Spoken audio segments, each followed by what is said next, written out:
Can we talk about Harry and Meghan as we're talking about the If royals? we have to. Do you actually hate them? No, I actually have less and less interest in them. But they do feature in a chapter of the book. They There do, is a because royal I think chapter. Yeah, there is a chapter really about the royals generally, but also about, to me, what they represent is the epitome of the worst aspects of wokeism.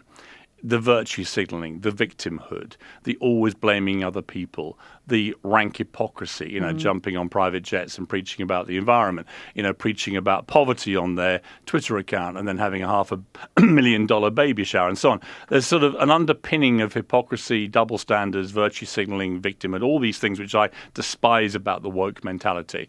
But they've become increasingly less relevant, really.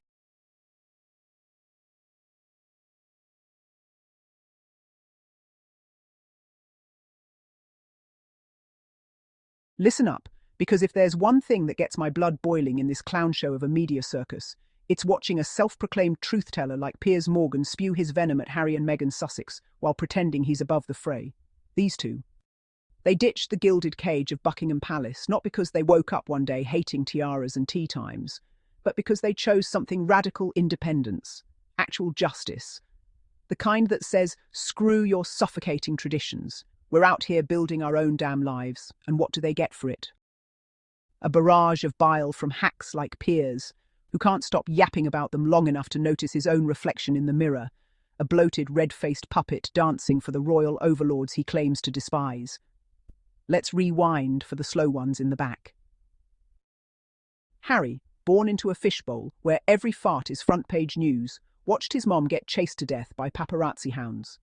Meghan Sussex, a badass actress who clawed her way up in Hollywood without a silver spoon, married into that mess thinking love could rewrite the script. Spoiler, it couldn't. The British tabloids turned her into public enemy number one faster than you can say black woman in power. Racist headlines, check. Body shaming, double check. Leaked private texts, you bet. And the palace? Crickets on the mental health front while Meghan was drowning in suicidal thoughts. So they bounced. Megxit, they called it, a power move that screamed, we're done being your sacrificial lambs. They traded corgis for California sun, launched Archewell to fight the very injustices the royals ignore, and spilled some tea in interviews because silence is complicity, not class. But oh boy, enter Piers Morgan, the king of hot takes and zero chill, who acts like their exit personally offended his morning espresso. In his shiny new screed, woke is dead. How common sense triumphed in an age of total madness. Dropped just yesterday, because timing is everything when you're grifting off grudges, Piers unleashes a tirade that makes a toddler's tantrum look mature. He dubs them Prince Harry and Princess Pinocchio, the Sussex separatists, who attacked the institution as a cruel and racist anachronism. dailymail.co.uk. Princess Pinocchio? Really, Piers? That's your A game? Calling Meghan Sussex a lying puppet while you're the one with strings attached to Clarence House? Give me a break, man. You just like any other tabloid hack, balls deep in the royal pockets, slurping up leaks like they're fine wine. Yeah, you're a puppet too, jerking on cue every time the Windsors twitch. Piers loves to play the victim card here, whining about how his war with the Sussexes cost him his gig on Good Morning Britain. After I was forced to quit, for stating that I didn't believe a word Meghan had said, I discovered she demanded my head on a spike in a letter to ITV chiefs, he moans. dailymail.co.uk. Boo freaking who. You didn't state an opinion, Piers. You ranted for days that Meghan was full of shit about her suicidal ideation and the racist whispers in the palace halls. You implied she was faking it all for attention, because God forbid a black woman dares to call out bigotry without being labelled a drama queen. And now, in this book, you double down. I gladly played a small role in burying the obscene race claims for good. dailymail.co.uk. Obscene? The only obscene thing here is your selective amnesia about the headlines that branded Meghan's son Archie a monkey before he could walk. But sure, Piers, pat yourself on the back for defending truth. You're not defending Jack. You're defending a rotten system that chews up outsiders and spits out bones. Flip through Woke is Dead, or, just skim the excerpts because honestly, who has time for 300 pages of Piers pontificating? It's basically a greatest hits album of Sussex slander. He trashes their Netflix docuseries as a cynical, self-serving ploy to overshadow a crucial restorative moment for William and Kate, complete with misleading use of carefully selected clips and photographs. Watched it, Piers? Or did you just skim the script for buzzwords? That series laid bare the suffocating scrutiny Meghan faced, the kind you'd never endure because, let's face it, you're a white guy with a posh accent. He seethes about how they portrayed my country as a spiteful, bigoted hellhole. Your country, Piers. Last I checked, the UK has a history of empire building on the backs of colonised folks, and the royals sat pretty through it all.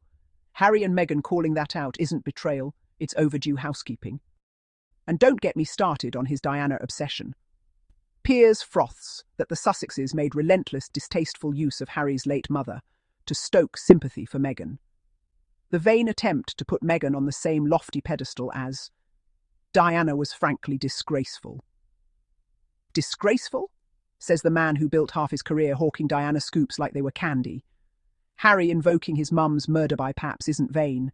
It's visceral, a gut-punch reminder of why he's fighting for change. But Piers twists it into some petty jealousy fest because Meghan's Sussex daring to draw parallels to a global icon. Unforgivable. You're not mad at the exploitation, Piers. You're mad she stole your spotlight as the monarchy's loudest cheerleader. Then there's Harry's memoir, Spare, which Piers dismisses as a 416-page self-helpless book, where Harry mauled his brother William, painting him as a screaming hothead who bullied them out of the family and called Dad a liar. Self-helpless. Clever, but hollow. Harry's book was raw, a prince peeling back the fairy tale to show the fractures, the sibling rivalry fueled by a press pitting them against each other, the absent father prioritizing pageantry over parenting. It's not mauling, it's mending, or at least trying to. But Piers, he sees it as trading his dignity for a reported $27 million fee, because nothing says hypocrisy like a millionaire broadcaster judging someone for cashing in on trauma. Oh, and the race stuff, Piers' favourite piñata. He crows about how Harry dramatically and ludicrously washed his hands of the original race charge, claiming it was just unconscious bias, not full-on racism. Ludicrous. The Oprah bombshell shook the world because it exposed the rot unnamed royals fretting over Archie's skin tone. Piers acts like it's all fabricated, tying it to Omid Scobie's Endgame, where royal racist names leaked. Spoiler, absurd pics like Kate and Charles. But here's the kicker. He admits the impact was tectonic, leaving tens of millions with the unavoidable impression that Britain is a racist country. Damn right it was. And your role, Piers? Not burying lies, but burying accountability. You and your tabloid cronies amplified the hate that drove them out, then cried foul when they fought back. Yet, in the midst of this bile bath, Piers has the gall to claim he's not obsessed. I'm often accused of being obsessed with Harry and Meghan, but the truth is, I find them increasingly tedious. I truly relish the day they are so irrelevant, I don't have to talk about them anymore. Tedious? Buddy, you just devoted chapters to them in a book about woke dying, pinning their victimhood, trauma, mental health, social justice, racial justice as the nails in its coffin. If that's not obsession, it's damn close to stalking. You say brand Sussex is about as popular as Ebola, their deals are tanking, nobody cares about their post-royal life. Honestly, if that's not a fixation, I don't know what is. Newsflash. Polls show their global approval soaring while the royals limp along with scandal after scandal. Andrew's payouts, William's vanishing acts, Charles's eco-hypocrisy.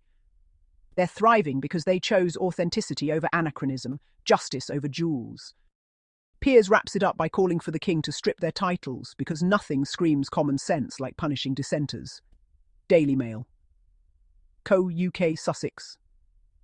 A duchy Meghan's barely visited, but hey, why not punish her for not playing plantation princess? This is peak status quo protection. Keep the family fractured, the outsiders exiled, the press fat and happy on royal scraps. You're not anti-woke, Piers. You're pro-power, the kind that keeps brown faces bowing and white grievances front and centre. Your war isn't with Harry and Meghan, it's with progress, with anyone daring to say the emperor's got no clothes, or worse, no soul.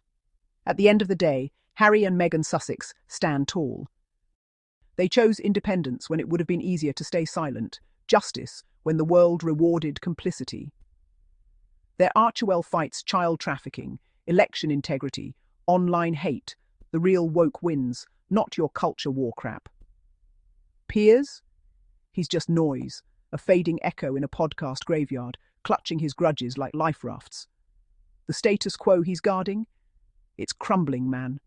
And when it does, he'll be the first to whine about cancellation. But us? We'll be toasting the Sussexes for lighting the match.